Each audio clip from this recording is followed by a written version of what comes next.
Hi, this is Ivan Venter from Simple Gospel. Our heart is to communicate the gospel of Jesus in an as simple as possible way and teach others to do the same. Today we will be talking about genuine love. I remember hearing a missionary talking about his first encounter with the mission field. He was standing on an elevated area looking out over a busy marketplace where people were busy selling and buying. The people he saw before him would be the people that he was going to minister to in the next couple of years. In that moment, the Lord spoke to him and said, "If you do not love these people, apart from a motive of converting them, then you might as well turn around now and go back home." This statement left me a little baffled, to be honest. I thought the whole reason for going to the people was to save them. It was only a year or two later that I understood what the Lord shared with my friend as he looked over the people. I found my answer in Romans 5 verse 6 to 8. For while we were still helpless, at the appointed moment, Christ died for the ungodly. For rarely will someone die for a just person. Though for a good person, perhaps someone might even dare to die. But God proves His own love for us in that while we were still sinners, Christ died for us. Jesus died for us regardless of our acceptance of Him. His love was selfless and intentional in not expecting a return.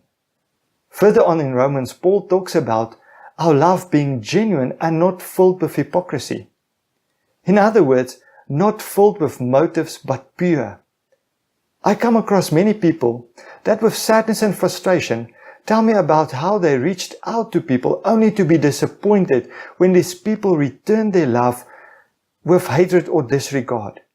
Genuine love does not give with a return in mind, but is totally selfless and sacrificial. It is not driven or motivated by emotion.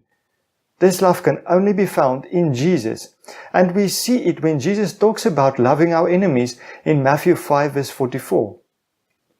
But I say to you, love your enemies, bless those who curse you, do good to those who hate you, and pray for those who spitefully use and persecute you, that you may be sons of your Father in heaven. With this in mind, I want to encourage you that this love is not generated by our fleshly ambitions, but by the Holy Spirit in us. Let us then set our minds on Jesus, firstly receiving His love for us, and filled with His compassion and grace, step out to love those around us.